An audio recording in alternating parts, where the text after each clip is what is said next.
Hello, loves. Welcome to the Carter Love Talk Show. I'm very excited today to introduce to you all Shireen. This episode is The Art of Reinvention. This is Shireen with Must Be Zamani. A little bit about how I met Shireen. We met at SAC Fashion Week. She was one of the makeup artists there. And then I loved her work and I trusted her work. And so then I invited her to do one of my very first photo shoots that I coordinated myself. And it was amazing. And you guys have seen a lot of those photos on my Instagram. And so just go ahead and go follow her as well. Okay. Now, she was she's a makeup artist, but she was also a teacher at the time. And now she has transitioned into being a full-time makeup artist. So welcome, Shireen. How are you, love? Thank you. I miss you. I'm doing so good. Yes, I'm so glad. I'm so glad. I miss you too. We definitely need to do some more projects, but man, Mhm. we've been all doing our own thing and elevating in our own ways, and so it's gonna be great when we do reunite. Yeah, I just got back from the makeup show in New York, and so I have all these creative ideas flowing. So we it's Yes. soon. Yes. And I always got a mood board tucked away. Hmm. I got tons of them tucked away, ready for action. So I want to know what moment made you realize it was time for that change to just pursue being a makeup artist full time. Yeah, and I was thinking about this, and it's not an exact moment. It's almost like it was a phase. I feel that there were so many, for lack of better words, like red flags that kind of guided me towards the timing. It got to a point where my mental health was suffering, and I knew something was wrong. Like I knew something was off. I was getting sick a lot. So there goes my mental health and then my physical health. Exactly. And I think that it wasn't really until my husband sort of said, Shireen, if you don't quit, I'm gonna go in there and quit for you. Oh. He saw like how intensely I was getting affected. And Hmm. I think just having that affirmation of someone that I love see, Yes. because it's like I felt it. I Yes. knew something. I didn't feel good.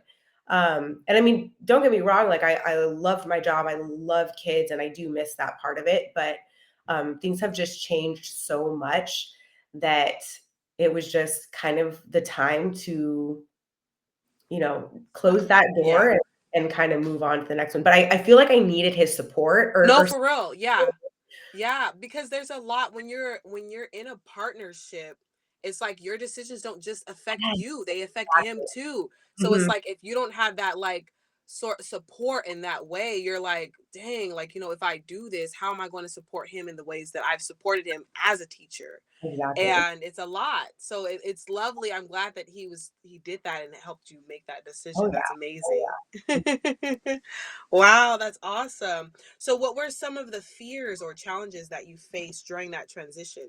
Oh my gosh. The immense fears, immense fears. Yes. I mean, and there's so many like different aspects to it too. Like the whole stability component was like the major one, right? I was like, oh my God, how I know that makeup has seasons, right? I mean, there's Yes. low seasons, there's busy seasons, and I'm like, what am I going to do? I'm used to uh, stable income monthly, so that Mhm. was like hands down probably my biggest fear. Was, Exactly. what am I Yeah. going to do about money? Like I'm not used to the instability. But I think that the second biggest fear or challenge with actually making the move was I was so concerned about what others thought. Mhm. And that also is what kept me from making the change. Yes. That Sooner. Yeah, exactly. And it really wasn't until I did leave and I started looking into mental health and um, just really taking care of myself and mindfulness that's where I started to develop the mindset of I need to take care of me. No one's watching out for me. Yes. Nobody has my back. Like it's me looking out for me. I Exactly. need to do what's best for me. And so Exactly. it took a couple weeks. it was not easy. It was like, even when I did leave, it was like a roller coaster Mhm. of emotions and everything. But I have had numerous people tell me that I'm different, my energy's different, Yes. and I'm just Mhm. like, yeah. Yeah, So yeah. so I'm Yeah, proud of the decision. Very hard. Very, very, yes. very hard. Yes, but it's that's amazing though because it takes those decisions that help us Mhm. get pieces of ourselves back and reconnect with ourselves and elevate in a way that we wouldn't have if we wouldn't have done that, you know. And yeah, yeah, and I'm It's glad you said that it was other people were keeping you mhm. because that's a big thing for us, you know. Well, and the people you're surrounded with too, Yeah, right? So it's like, yeah, my closest friends, my loved ones, the ones who were all the people who were affirming that I am different and like making a good choice, like made me feel better. And then I knew, there's always that side of it where there's people who are judging that decision that you made and don't agree with what you're doing or the decisions you're making. But look at my circle; those people are not in that circle. yes, So that yes, I know that I have a good, strong circle of friends and loved ones who support, and yes. yeah. Yes, yes. That's amazing. Having that strong Mhm. support is so important. And it's hard to find. So I'm so glad that you have Yeah, yeah. it. Thank you. It is definitely challenging to find, but I'm glad, like I said, I'm glad you have it.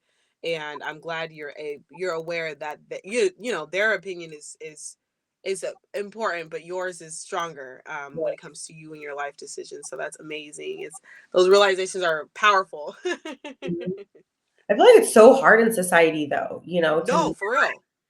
I mean, the whole, like, not caring what others think, it's so much easier said than done. It's definitely easier said than done, and it's easy to just sit in that feeling, like sit in the bad space Mhm. because it takes work to change. You know what I Yeah, mean? It takes work to stay committed to doing being a makeup artist because like you said, the seasons. yeah. Whereas when you if you were a teacher, you know when that check is coming. You know what I mean? It's easy to do that. And a lot of us are used to easy.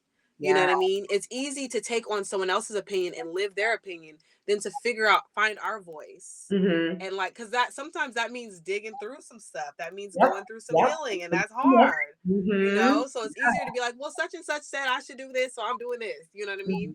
Mhm. But yeah, in today's society it's challenge there's so many opinions on everything, Right. and then the way the celebrities are living and social media is so heavy, Right? when we were And I'm not younger even it a was celebrity in the magazines. I'm not even a celebrity in the limelight, and I feel like pressure Yeah, and judgment, and yeah. yeah, Like, there's a saying or like a cliche about change and growth, right? Like, there's something about, growth only happens when you're uncomfortable yep, type of thing. And I feel like that was I feel like that's 2025, like yeah. in a nutshell already. Yeah, yeah. Yeah, that's what they say. There's no growth in your comfort zone. You're not gonna Yeah, there find you go. growth in your Exactly. comfort zone at all. You know Mhm. what I mean? And then the other thing is we get comfortable with unhealthy things because we're used to unhealthy things. You know what I mean? Yes, So it's like it's that we have cycle. to get out of there, Mhm. and we have to experience like sometimes when we experience healthy stuff, we're like, this is weird.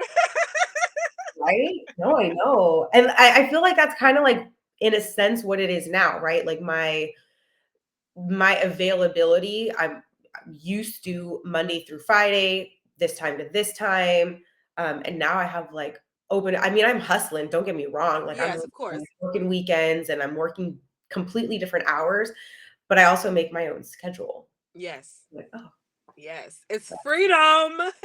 mhm." Yes. So how is your self-care different now than it was then?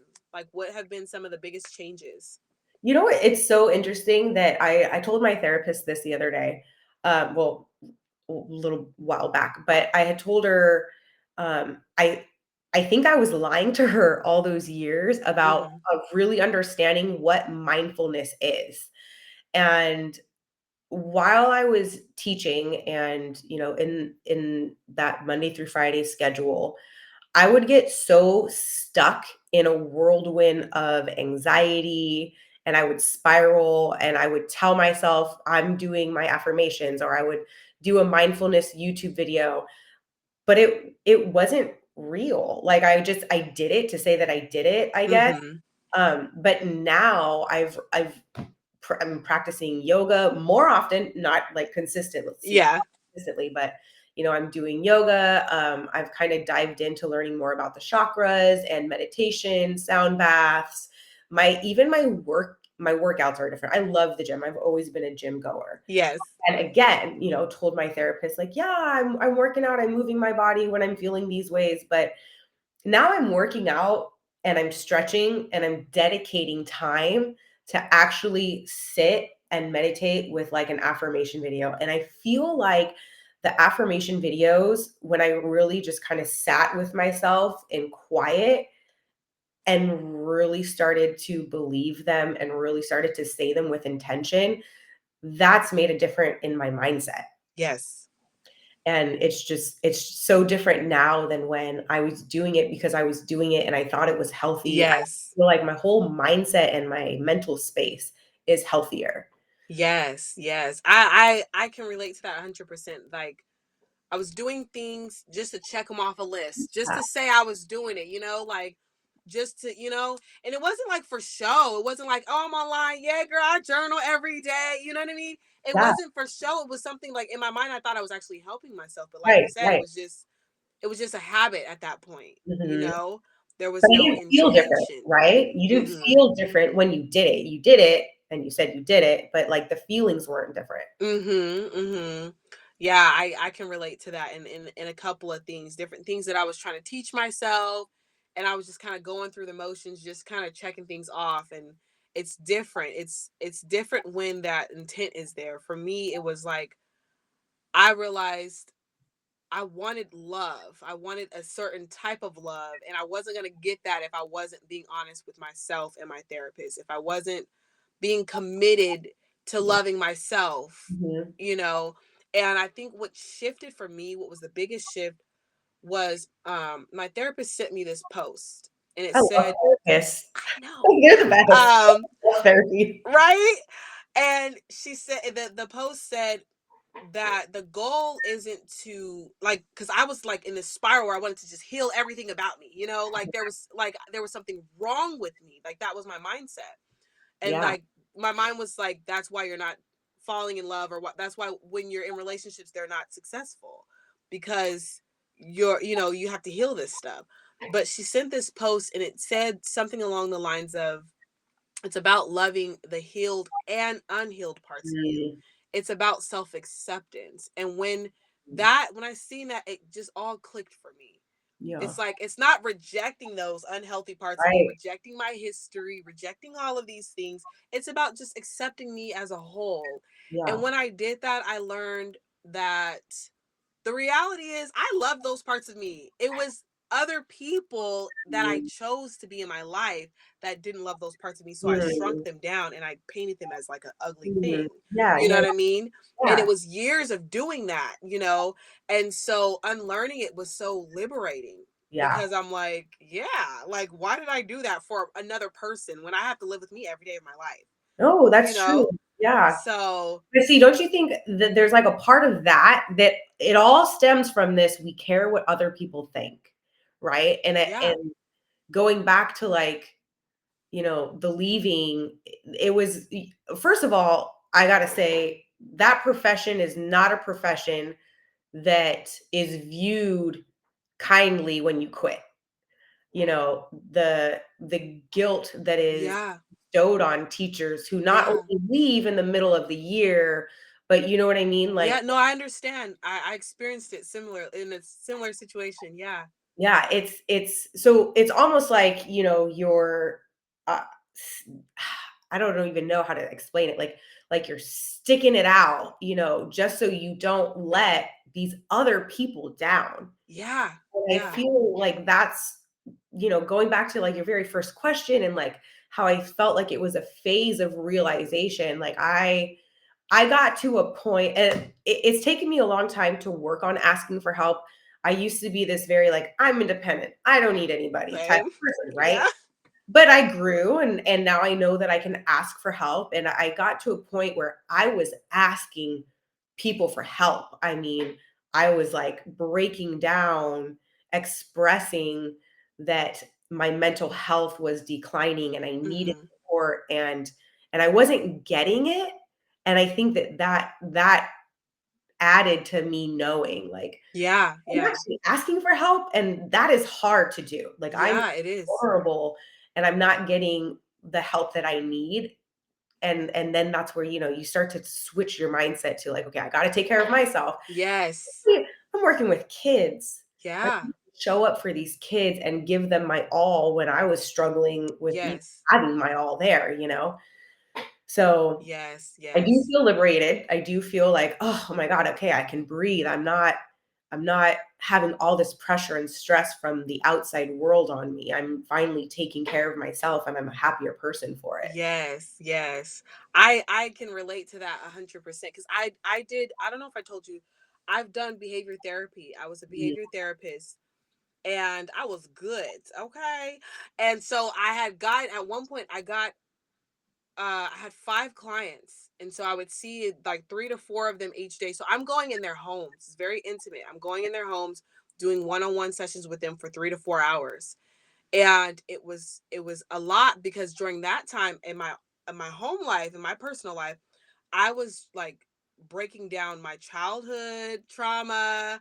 And I would have therapy on Thursdays. I would leave therapy and go right after my hour session, I would Oh, go right to my client. ooh. And then I had a second job at a church and I would go with some more kids. And Yeah. so I wouldn't get to process my therapy session till Friday night though at that. And it was a lot. And then so then my step back was I let go of the new clients and I kept the two longer ones. Mhm. But even then, like, it wasn't.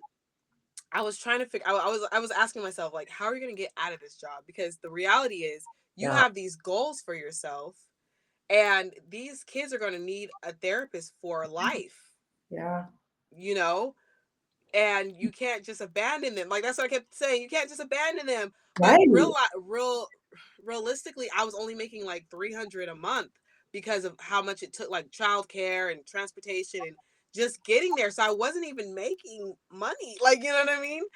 And I was like, you have to do, you can't, like, it was, but it was, I had that same back and forth, even sometimes, to like, even today, that was 2 years ago. Even today, I'd be like, oh, I miss my kids. Oh, Oh, and then I think about yeah. their parents and I'm like, oh my Yeah, God. you build a bond. I mean, and that doesn't end, but Yeah. I will, going back to my therapist too. This whole session is going to be about therapists. Right. Shout out to my therapist. No, she made it a point because like that was obviously like the next whole couple of sessions was the guilt that I felt that I left and I abandoned them and like how could I do that? I'm such a horrible person, blah blah blah. But she was like, you showed up for them when you were your best, and that's how they're gonna remember you.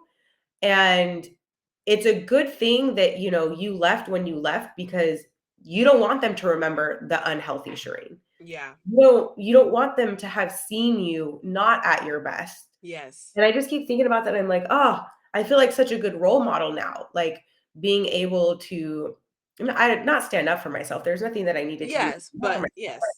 yes. We preach to them all the time about make good choices, make good choices. And I much rather have left on good terms than know that I was mean Mrs. Zamani or yelling or screaming at them because I didn't have the patience anymore. Yes. So, Yes.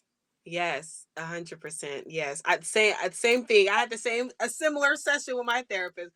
And we talked about how because I get very attached, and I was mhm, afraid that it would make me, because I'm studying to be a therapist. So I was afraid that it would make me a bad therapist because I would go through these motions. And she's like, you just have to grieve. Like, mm, you know what I mean? It's just, you just have to enhance your grieving process. And so I've just been more reflective on, like, when I have to let people go, yeah, it may be different each time, but I have a grieving process that I go through, great. That's really good. and so that was very helpful for me, like you said, Mm, because it's like we feel like we're like bad people, not bad people, but like, dang, like, you know what I mean? We're Yeah, letting people down. And that's yeah, not something that I want to do. But at the same time, I have to do what's best for me and what's best for my children, you know? mhm, So yeah, yeah. That's amazing though. I'm glad that you are happier and you're happy with your decision and you yeah, feel liberated. yes. And I want to hear more about makeup right now. Like what is some of the fun projects you've done so far? I mean, I think that since I've kind of like dived into this, I've been doing my best to network and meet with people within the industry and build. I feel like that's one of my biggest strengths is building relationships because I've had to do it for 11 years of teaching. You Yeah. know how to build relationships. So I've really just been doing that. We are literally in spring wedding season right now. Yes. So I do not have like a weekend free, which I'm so grateful for because Yes. there was that fear of stability. And that's also for anybody who like watches this. I think the biggest message too is that it's scary, and anybody that I talk to about this, about switching careers, I mean, I'm in my mid-30s. I thought I was gonna be a teacher for life. I mean, my school loans, like, everything that I did was geared towards teaching, and Yeah. who would have thought, starting a new career is being a small business owner in your 30s is easy, but it's when you let go of that and you focus on, the small business or whatever your new effort is, everything happens for a reason. Everything falls into place. So I mean, now my weekends are completely booked, which I used to not do because I didn't want to be burnt out for teaching. Yeah. So my weekends are busy. I've been working with a lot of boudoir photographers, which is so fun. Yes. I kind of love that field. Like Yes. women who are doing these photo shoots for the first time and they're super nervous and getting to be in that space and like comfort them and calm them down and get them ready. And then, their photos that look amazing afterward. Yes.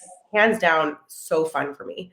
And then getting to know a couple of like branding photographers who are helping like fill up the weekly schedule. So just a lot of networking, styled shoot stuff. I just went to the makeup show in New York this past weekend with my best friend and just watched a couple of demos for like editorial makeup. And like I want to like dive into that and be. Yes. I was talking to a makeup artist who was doing a demo there, and she was asking me, she's like, "Oh, well, what field are you in?" I was like, "I do bridal mostly." And she's like, "Oh my God, what you do is way harder than me." I looked at her like shocked. I'm like, "What? Like you just created this masterpiece." Yeah. Like, what are you talking about? She's like, "Yeah, but I can be messy. Yours is like about precision and creating Mm, a vision." She's like, "I get to go do whatever I want. I'm like, "Oh, all right, I want to try that." So yeah. we'll see where it leads. Yes, yes. Oh, and I know you're gonna be amazing at that because just the pearls along my face I when know, you did see, that stuff like look. that. She specializes in, like, texture. Yeah. So I was like, "Ooh, I'm gonna have to go home and, like, play a little bit." Yes. Girl, call me up. Yeah. Okay. We can get some content. Mhm. But yes, that's amazing and that's good. It's good too that you're going to those different environments, people who are doing what you're doing and what you're pursuing even more. Yeah. That's awesome. I'm so happy for you. So I always like to end with a favorite quote. I Wow. end with affirmations, but I want to know if there's a favorite quote or something that gets you through the day, a favorite affirmation or anything of that nature. Um, let's see. So, when I left teaching, there was this one video, I wanna say, oh, I'm gonna butcher her name right now, but she's on YouTube, and I think it's After something lavender, like it's Mhm. lavender, not lavender, lavender, Lavender. right? And I listened to this one video, just one video. She has a whole bunch of affirmations, and I listened to it. Like I said, this started my new routine. I'd go to the gym, do my workout. I'd go into like the private little workout room. I do my stretching, and I just like lay there and you know, uh, I just lay there Yeah. and I listen to her affirmation videos. And one of the affirmations that I now tell myself anytime I start to feel like I'm worrying about someone's judgment, I tell myself, I am building a life I love. Yes. And that was one of the affirmations in her video. And it just makes me feel confident in any decision that I make, that I'm doing this because this is the life that I want for me, and I'm making the decision to do it. That's Yes. Yes. I love that so much. I got All goosebumps right, you saying it. guys, thank you so much for Thank you watching the for Career having Love Talk Show me. and listening to the lovely Miss Shireen. Remember, remember, remember, you are worthy, worthy, worthy. Always, you are worthy of the challenges that come with big change. Remember, there is power in that discomfort. There's power in that discomfort. Remember, you are worthy of creating a life for you, a life that is fulfilling to you, a life that is pleasurable to you. Mhm. You are worthy, worthy, worthy, worthy always. You are worthy of success. You're worthy of success. You're worthy of self love. You are worthy of self care, unconditional self love, and unconditional self care. It does not have to have conditions. You don't have to be like, oh, after I get this job done or after this year. No. Nope. Right Self care, self love, now. unconditionally when you need it, right Mhm. now. Yeah, Okay? totally. Okay, my loves. Until next time. Bye bye.